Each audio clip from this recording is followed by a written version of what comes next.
Welcome to one more session of online session. I am very happy and delighted that most of the students were present in common session, and today we achieved the another record for that session.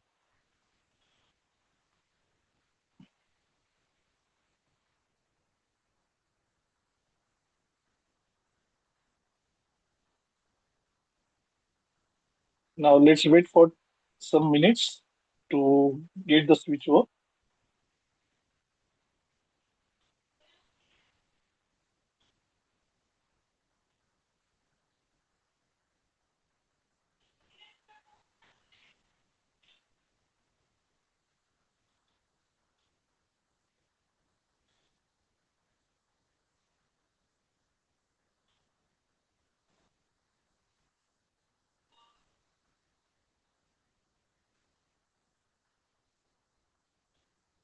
So let's begin.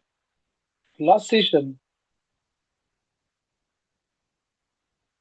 we were discussing about how the Bretton Woods Conference, a large scenario, has changed a drastic way the everything in the world. We started the initial days with gold support. Later, we find the issues close, and that is resulted into much more concerns, much more announcements, and so on. So, considering to this, the Bretton Woods Agreement enter in a lot of activities, and it has resulted in a greater change across the globe and thinking. First, we started with the gold standard where the people were shifting and doing everything as supporting gold. Then the people shifted their focus from gold towards the other things, where instead of gold, I'm interested to preserve the things in partial gold. Then from partial, we started the Bretton Woods Agreement, where I shifted my focus towards US as one of the supporting for international coverage. And in last years, then US was in pressure, then fake currency was started. After the fake currency start, there was Simpson Agreement in December 1971. So as we discussed, this agreement was an adjustment regarding how the things should work out so that the US economy, which was struggling due to inflation because they were having the extra influence about maintaining gold reserves and the price were high, they were adjusted against the different countries.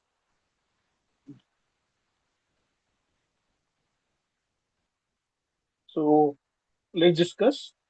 The Bretton Woods Agreement has started in 1944 and still 1973 it was a great effective influence over the globe.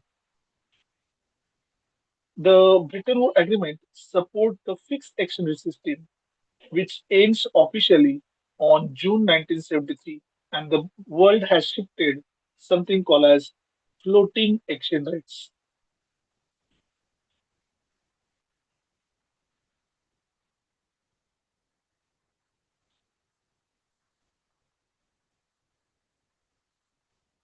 So what is exchange rate today? Currently, we have a exchange rate where the governments are managing their exchange by their forex and float of currency. For example, if India is exporting something and they need a dollar, so they have to give the Indian rupees and purchase the dollar from open market. And when in open market the operations are continued, it is observed that the dollar demand is going up. So the demand curve for dollar, which is previously this, I'll just change the color for readability. The dollar, the first demand curve, which was down, it will shift its angle and move it little upper, making it costly.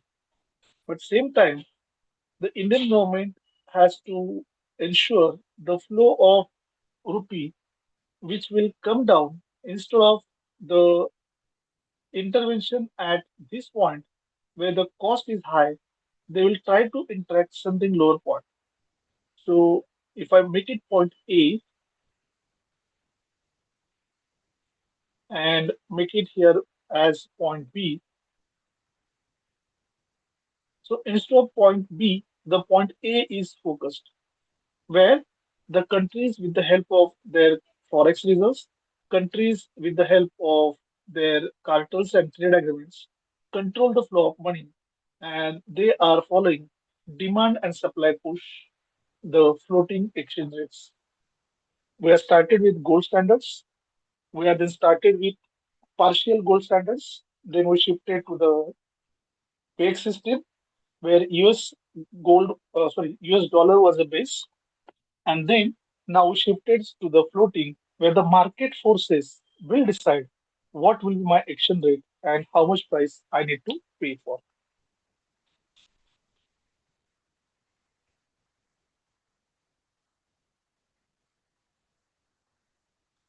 Now, what are the today's exchange rate terms?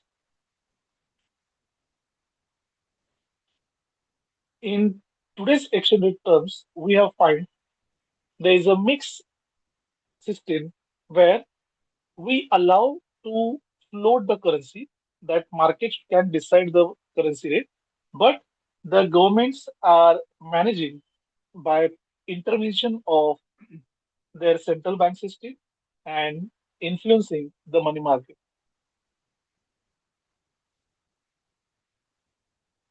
The market forces sometimes are being captured by dirty floats. What is dirty floats? Dirty floats means suppose I'm an enemy of India. What I'll do is I find that Indian exports are growing high. So if the exchange rate of $1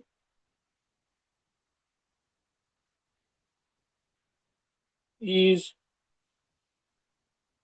equal to 100 rupees, then this is current exchange rate. I want to ensure that Indian export become costly. So $1, I want it as 500 rupees.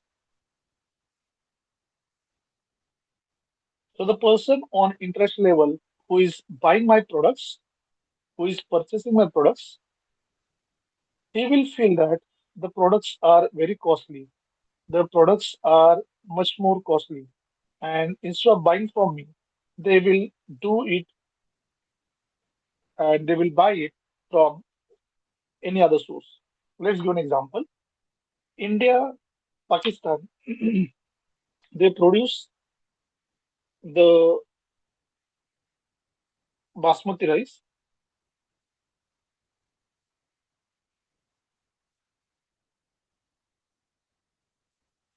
If suppose Indian exchange rate becomes 1,000 instead of 100, the cost will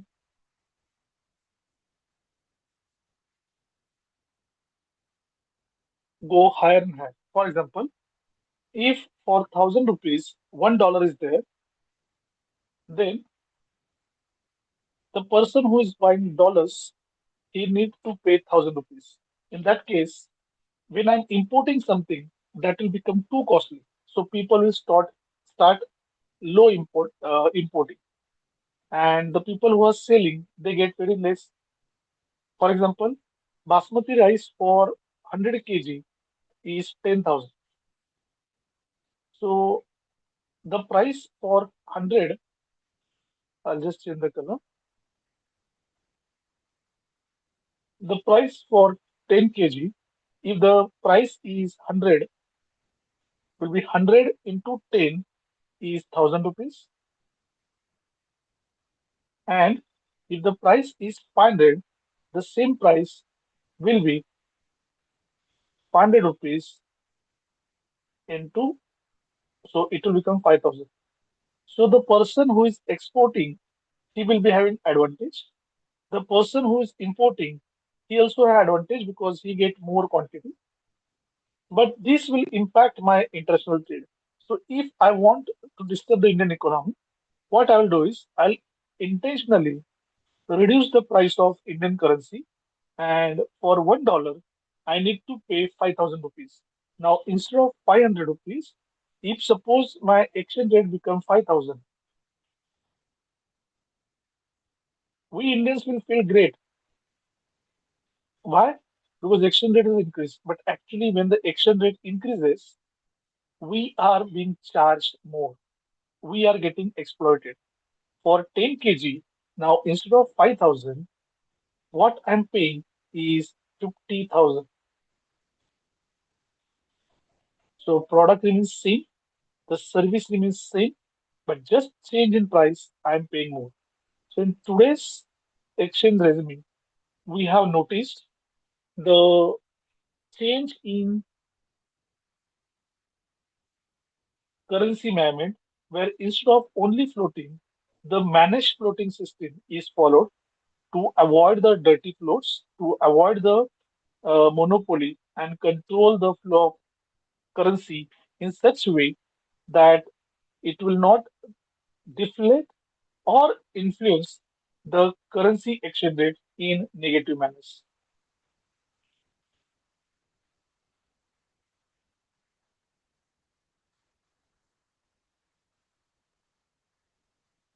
So let's move further.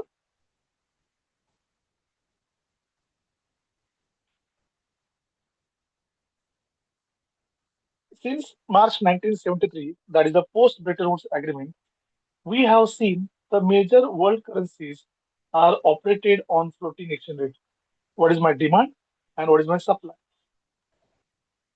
In 1998, the US has intervened this flow by influencing the agreements with OPEC and Australia. How they influence the OPEC countries? That if you trade your major business in dollar, we will provide you support, we'll provide you protection. Then US intervened in African countries by providing technology and insisted the trade in dollars. Because when world was trading in dollars, everybody was begging US that provide us dollars. Now, when the float is allowed, people are using other currencies. The importance of dollar is no more, and that's the reason the US is losing its hold on international trade, and we now see the issues happening across the globe is outcome of the same. After 1998, the major world war, the world issues has started. Now, to be very precise and clear, what is a point of difference between Russia and Ukraine? The simple answer is, sir, Russia don't want Ukraine to enter into NATO. Agree.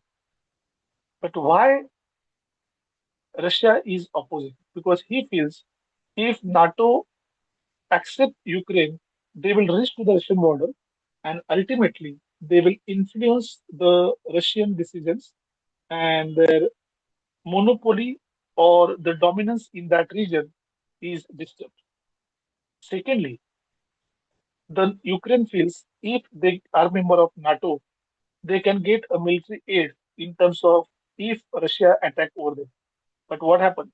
Last 3.5 or more than that, the Ukraine is attacking Russia, Russia is attacking Ukraine. Then how is Ukraine surviving? Ukraine is surviving on the aids or help given by European countries and help given by the America. Now, this is a strategic move of America.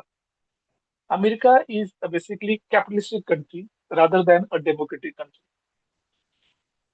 What it does, it creates need and emergence for ammunition, for food supplies and medical aids, and it markets himself as a major supplier. So one way They act as the police of international trade and market, and they themselves create a victim and enter in a role where they will become supplier to everybody.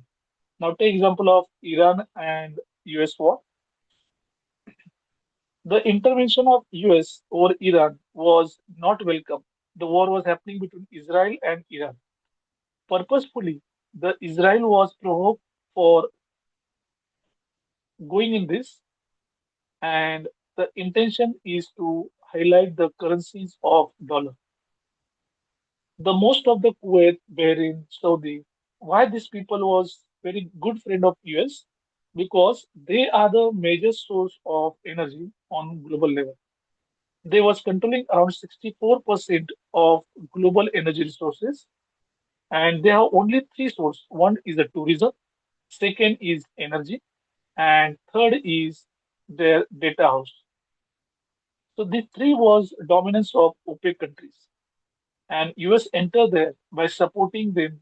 They decided that we'll provide you technology, we'll provide your military training, and we'll protect your nation from harmful act by supplying military cover.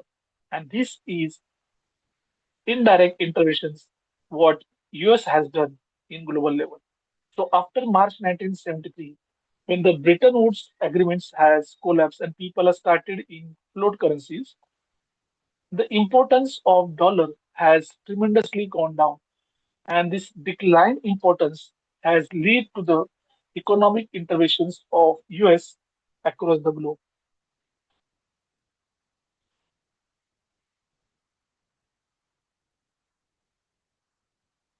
Now, as per the data of 2006, the free floating currencies are these are the countries. Now, did you find name of India there? My simple question, whether India is part of free floating.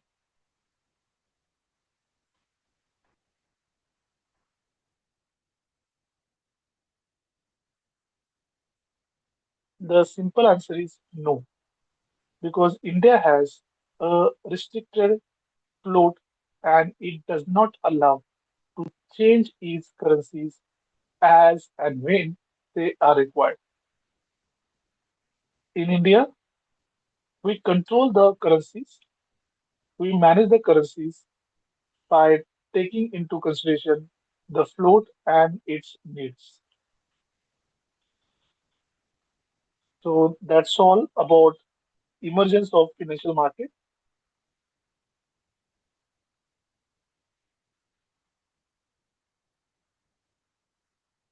Any doubts so far?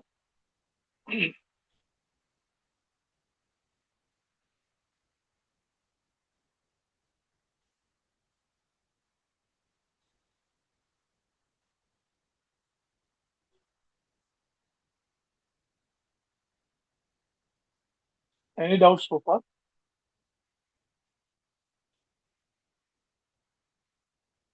Okay. I assume that there's no doubt. Let's move on to the other point, that is emerging issues in world trade, or what I can say emerging challenges in international finance.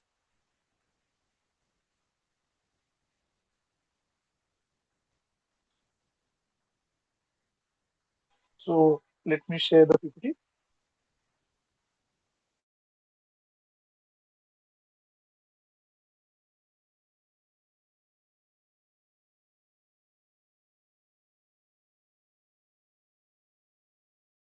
Switch myself.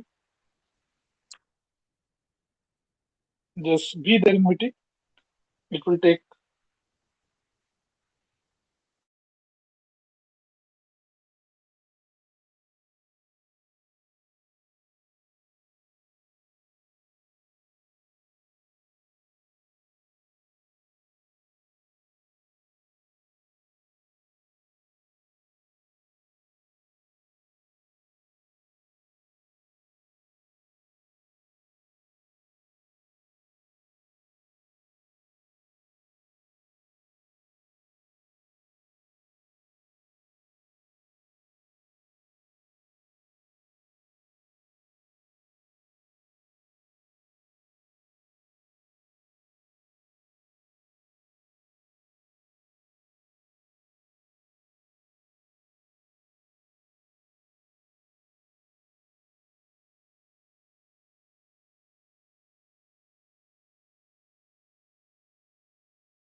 Let's talk about some recent issues like China and Taiwan.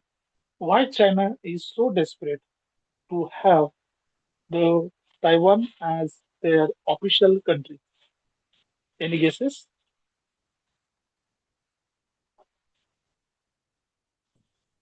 Due to the semiconductors that Taiwan Uh, yes. One more. Any other? It is not only semiconductors. There's something more than semiconductors.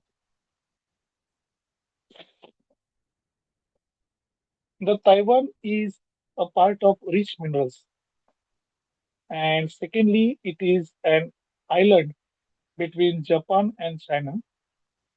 The Indian Ocean and Pacific Ocean, these are already explored by many people, and they are already populated for various resources. Now, it is observed that the Chinese Ocean, which is between the borders of China, Southeast China, Taiwan, Japan, Indonesia, and some part of northern eastern Russia, is very rich in minerals and iron ores. So it is a key that those who control the dominance, they can control the world. And that's why there is a dispute. Then there is a dispute between South America and North American countries. Why? Because the North American countries are dominant in their capital and they want to use the cheap labor force of South America and they want to sell their products in South American countries. But the South American countries are specifically not being ready to open their market for US products. So all over the world, we are seeing there is a socio-economic disturbances, and the simple reason I want the market, I want to gain an advantage, and that's all.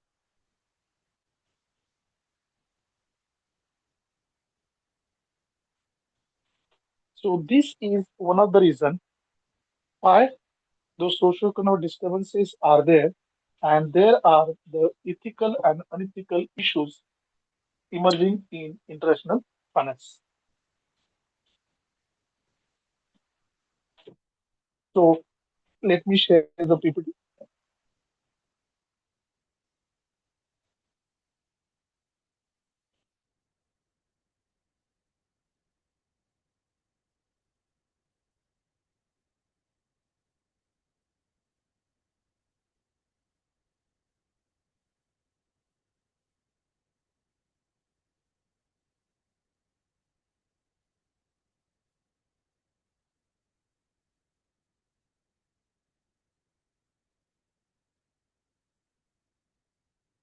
Now, since I shifted from desktop to the mobile, there is some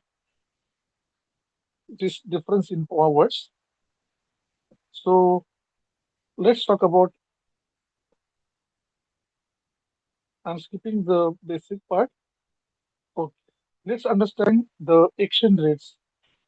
We already discussed a lot about exchange rates. The currently we are using the floating exchange rates. In floating exchange rates, we have observed that the amount of exchange rate is depend on market forces. How much is the demand? How much is the supply? How much crawling currency is there? How much funds are available, and so on. So we are skipping this part because already we have discussed many times.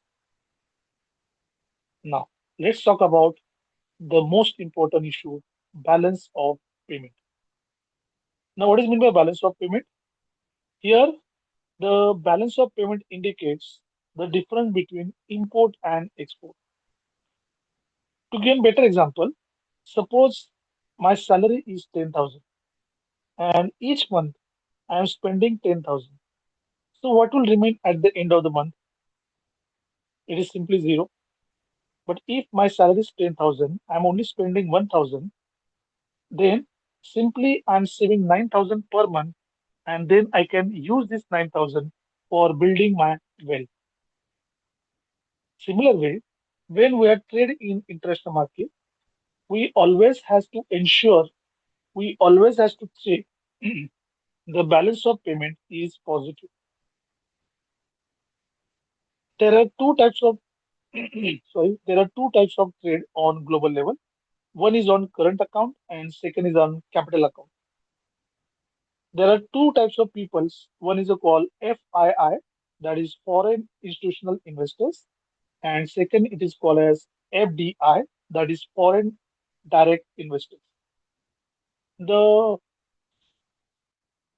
foreign institutional investors are those people who only invest in short-term investments or in liquidity or in instruments which are means for the profit making.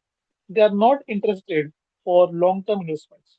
Whereas FDI is considered as foreign direct investment, and these investments are much more for the longer period, and they are intended to invest for the purpose of a long run. It can be a establishment of company, creating of resources, or participation in infrastructure development. So the FI people who intervene for short run profit making, they are investing in current accounts. The FDI people who are major interested for infrastructural growth and development, they invest in capital accounts. So balance of payment is a situation analyzed on current and capital accounts. If this balance of payment is favorable, the nation is in demanding situation about exchange rates and stability. But if the nation is in weak condition, its exports are less, imports are more, then it become dependent on other nations. In case of India, we have changed the pattern of export from gems, jewelry, and raw material. We have shifted to the chemicals, engineering goods, IT services, and some kind of traditional masalas. But still, our export, the contribution by non-industrial products is very high. And this has an emerging challenge for Indian economy to sustain an ecosystem where trade is not deficit but surplus, and secondly, the contribution of each sector is equally achieved.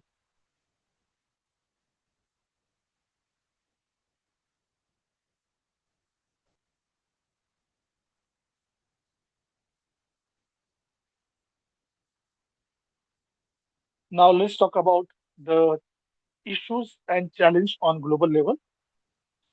The first is currency volatility. The currency volatility is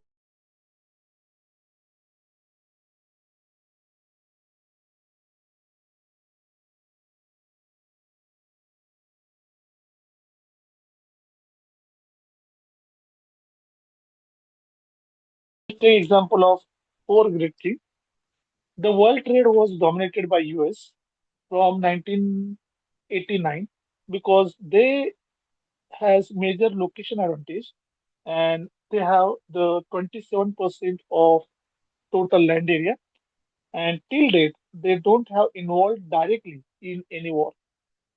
Second, the US was advantage of Canada and Mexico because Mexico has greater resources and Canada has larger population.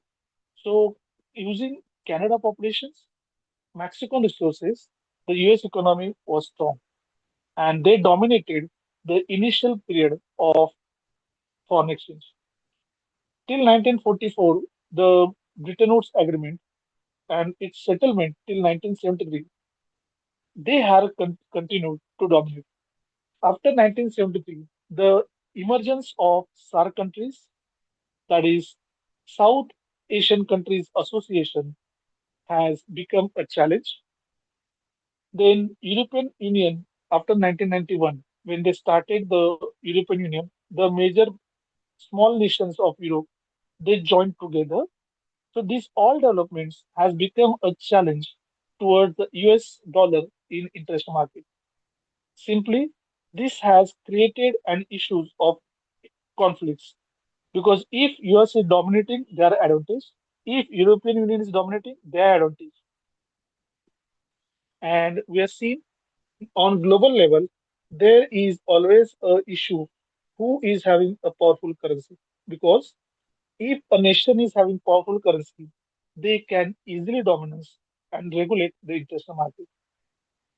So free floating of currency is a biggest challenge what the world is facing today.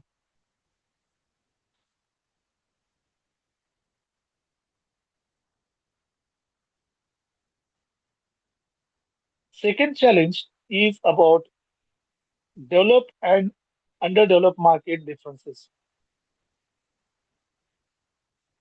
Over the period,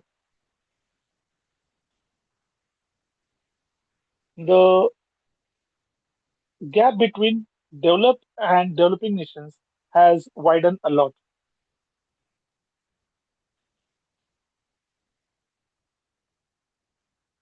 What we have witnessed that the developed nation they already has high rate of production and they are having diverse product profiles, whereas developing nations like India they are agro-based more supporting their cottage and cooperative sector. So dominance of subsidies is there in underdeveloped or developing nations. But the developed nations, they are having a large pool of money influencing this sector.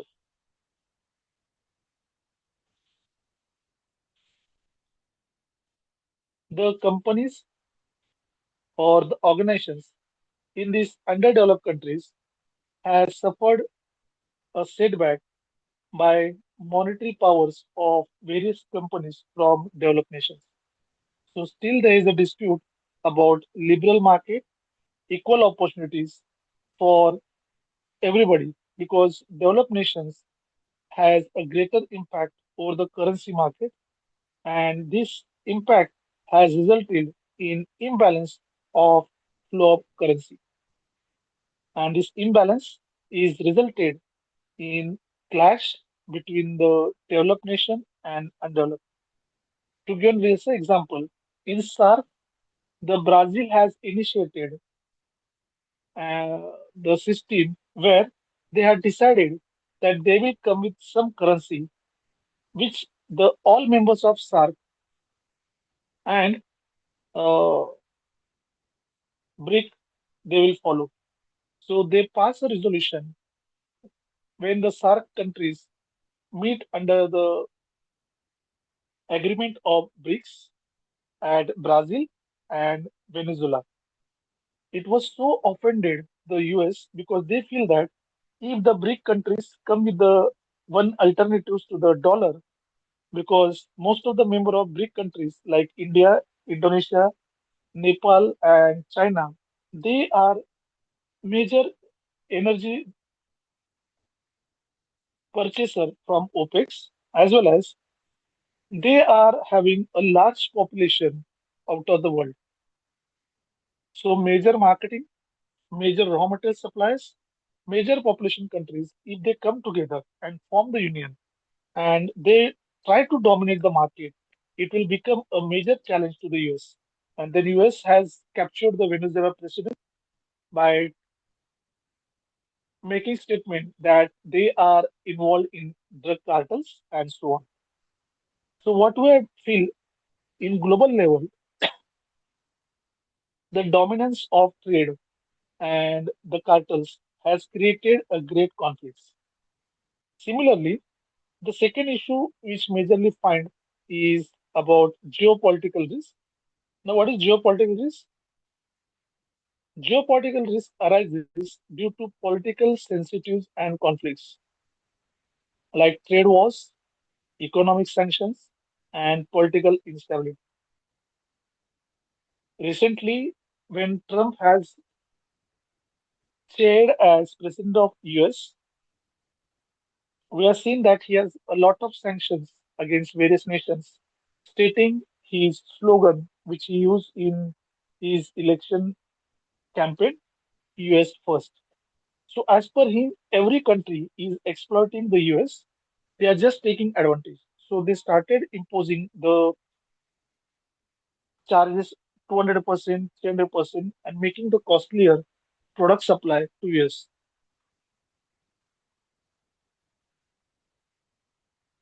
Recently, in US, the two companies had laid down major people. Anybody know the name of these two companies?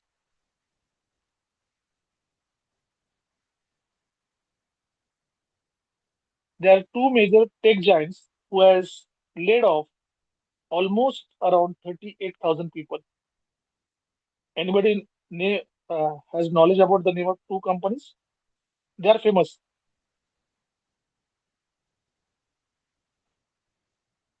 The name of one company is Microsoft. What is the name of second company?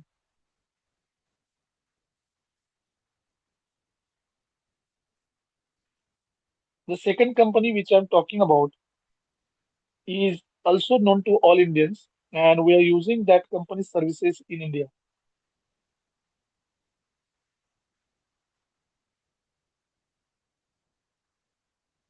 Meta. The name of second company is Meta. Recently, Meta has laid off 22,000 people from its organization, and in this 22,000, 16,000 are Indians, and they are being given warning by US that within the 3 months period, you have to find an alternate job, or within 6 months, you have to move your base from US back to the India. And this is called a geopolitical risk. Second example of geopolitical risk is Russia-Iran agreements. When the sanctions were there on Russia or Iran, they support each other in military aid and agro exports. We can take the trade wars like US and China, India and China, Japan and China, Taiwan and Indonesia. So these trade wars or cross-border investment flows is again a geopolitical risk. Most of the time, the world geopolitics denotes the regional imbalances due to the acting imperfect markets and their conditions. This can be outcome of outrage in terms of productivity, in terms of conversion rates, in terms of the benefits or comparative advantage what the people has experienced or achieved. So in short, when there is socio-economic disturbances across the globe, it will become one of the major challenge and issue in emerging markets. So this is challenge number two in international market.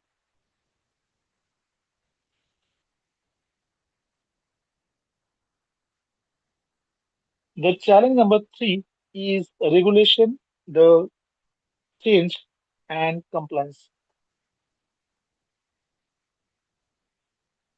On global level, when significant changes happen, the technology has made everything smooth and comfortable. The world has again starting coming close. And this has created the regulatory or compliance challenges. Now, what is regulatory challenges? I'm not talking about something what US want to control or Britain want to control or India want to control. Here we are talking about the regulatory norms, that is accounting norms, the recording norms, and the taxation part. The Basel III, that is the norms about strict capital adequacy and liquidity ratios, is now coming to force. The Basel III example, if I want to make you know, that earlier the current ratio and current liability, the ideal ratio as per your book is 2, but actually it was 1. And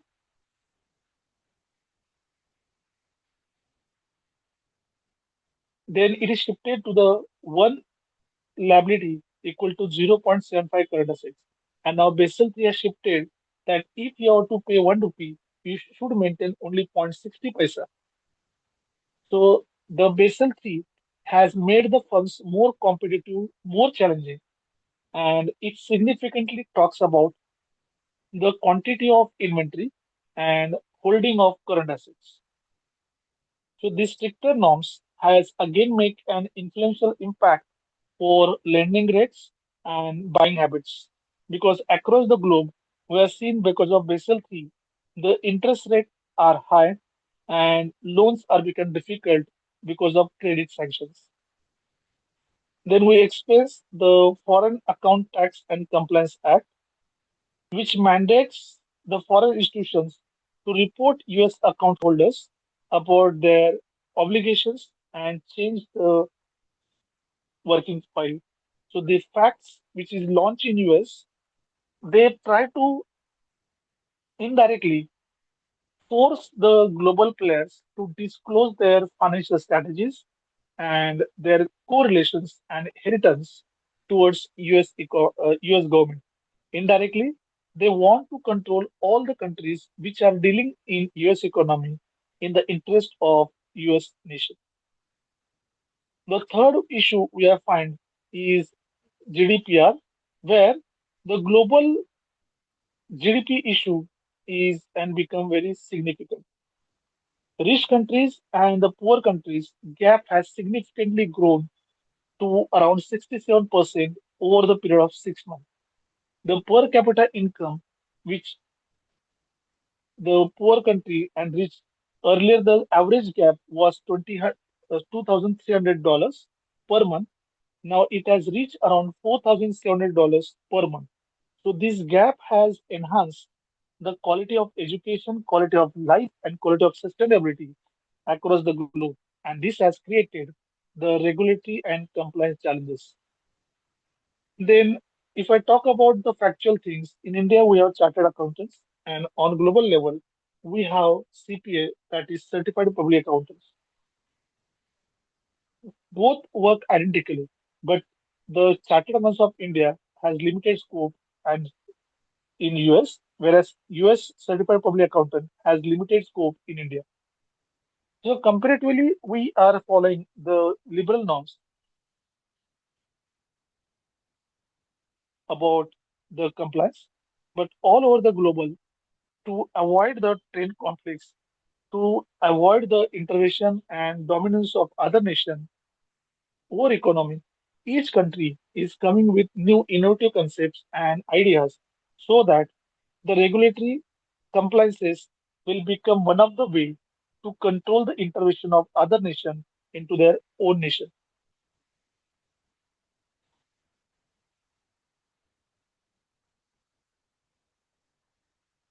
The most important, I don't think I need to explain it much, but let's discuss technological disruption. Notice technological changes.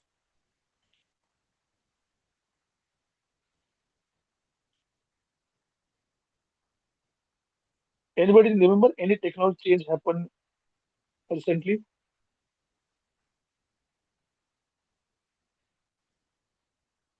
Let's take an example of US and Iran war. What is different in this war?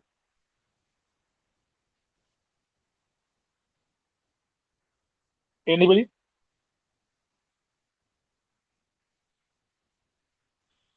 Or if you remember, something happened across the globe in 1990, sorry, in 2019 to 2021. What was the issue? COVID. Yes, you are right, one COVID. And what happened regarding the Iran and US war?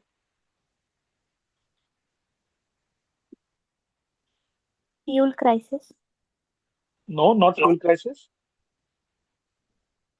Then a simple question. In this war, how many people died? Whether the death of army people, have you any time remember that 10 American soldiers had died, 500 Iran people had died. Have you heard these words? Yeah. When US attacked the Iraq, we have seen that they have captured 1,000 soldiers, sorry. They have killed 300 soldiers and so on. But US-Iran war, the dominance was made by drones instead of human beings. The drones who are there,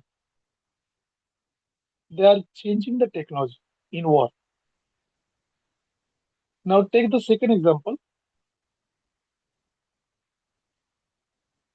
When China and Taiwan, the disturbance is there. What Chinese people are doing, they are creating some artificial islands around the Taiwan where they are deploying their army. So they are challenging the things. Anybody remember the world largest dam created by US? Oh, sorry, China.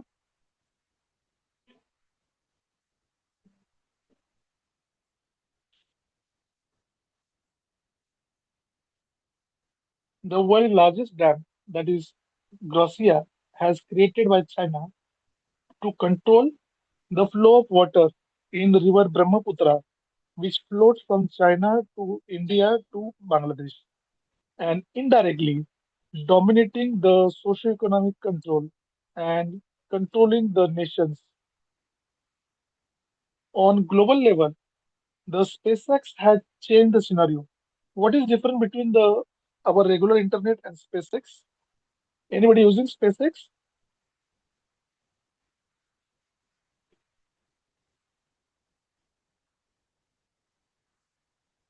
How the SpaceX is now changed the scenario?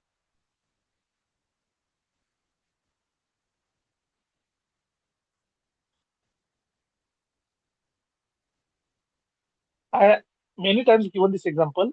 If in our childhood era, I want the internet, then there is a landline, we have modems, and we get internets. When we grow up, we have internet in MB. Now all of you using the Wi-Fi, your Wi-Fi speeds are like 2 GB, 10 GB, and so on and so forth. The speed has increased. The innovations has created social disturbances. The intervention of AI. Now, in our college, we have many times asked students to write a simple application. Be genuine to yourself. How many of you has not used ChatGPT? 99.9% people refer to the ChatGPT since it has started. There are some AI tools to create the PPTs, to create the posters. We have forgotten our skills. We have forgotten our expertise. What we used to do before this inclusion of technology. Now people have become more technocratic. Recently, there was news that on India-Pakistan Punjab border and some part of Delhi, 1600 CCTV cameras was installed by ISI. Not actually ISI. They had given a dummy trader who has installed these cameras, and these cameras were giving their footage to the ISI in Pakistan.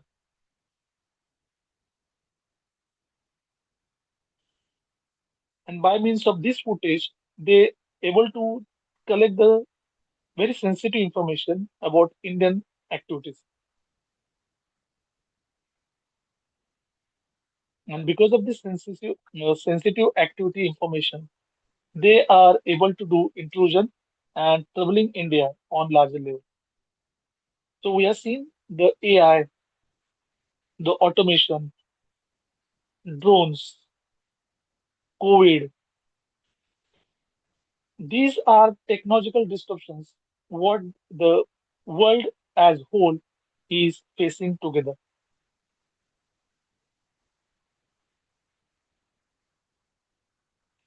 Now, so far we have covered the four issues. Any doubt in four issues? I'll take a pause of 1 minute. If any doubt, you can unmute or post in chat box.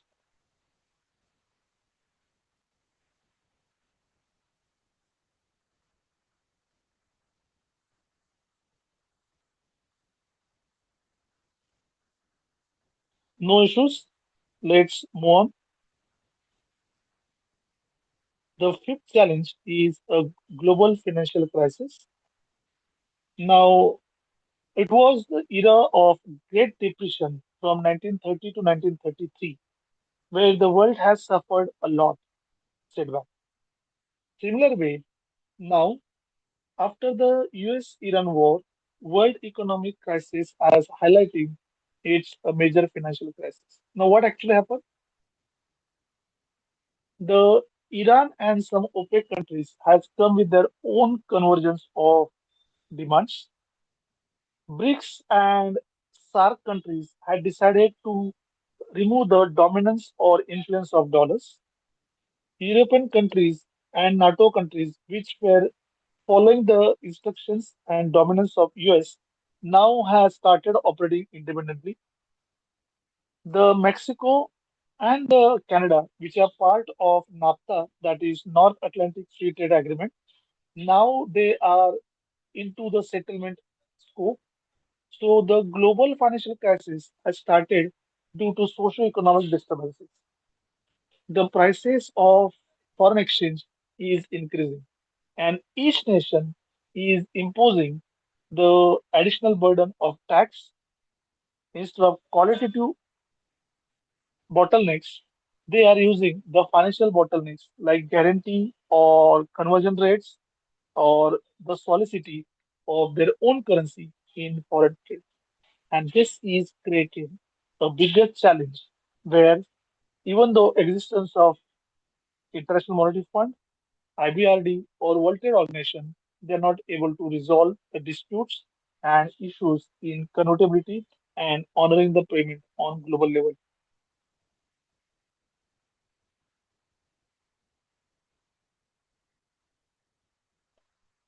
Let's talk about the best and most disturbed, that is uncertainty in policy. A simple question: in Pakistan, how many prime ministers in last 10 years we have? Anyone know the number? In last 10 years, how many prime ministers we have seen in Pakistan?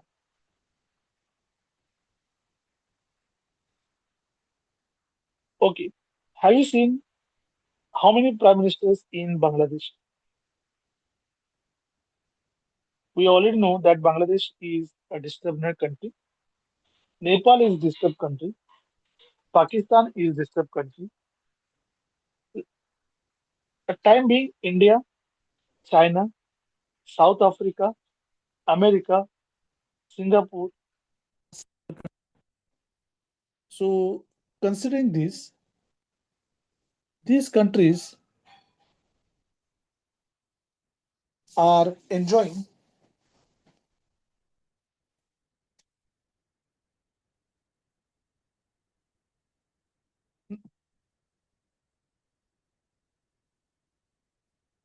these countries are enjoying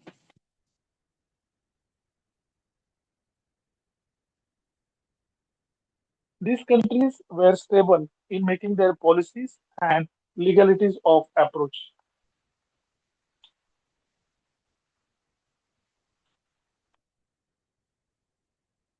But when I compare the some countries of Africa, some countries of Asia like Myanmar, Bangladesh, Pakistan, or Nepal, they are still disturbed countries.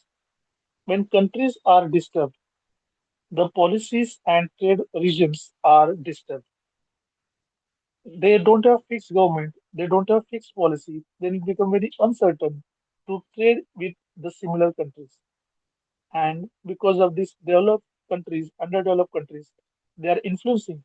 And if the policies of these nations are disturbed, it simply create an emerging issue about uncertainty in trade and settlements.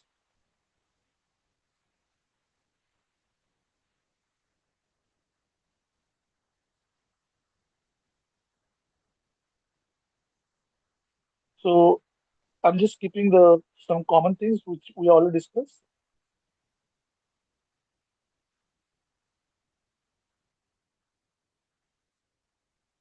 So let's now just quickly for your examination understand which are the current issues.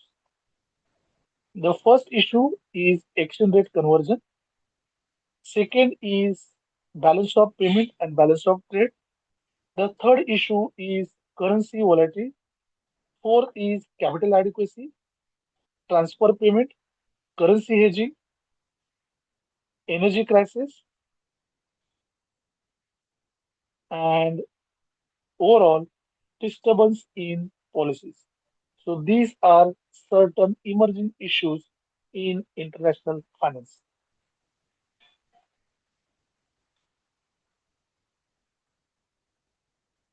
Any doubts? We'll wait for 1 minute. Otherwise, then we'll call the meeting off. Here we have finished the in general analysis of international financial market, international business environment. And now, next lecture we'll discuss about International Monetary Fund, its emergence, its operation, its capital, and what is the role of International Monetary Fund on global level. Any doubts? You can just unmute and share. If no doubts, we'll stop for the day. And tomorrow morning at 7 p.m., we'll meet about for the session of advanced financial management. My dear students, these online sessions are very crucial for your learning. So please be there, attend all the lectures, and keep learning. Wish you a wonderful night ahead. Good night. Now you can log out.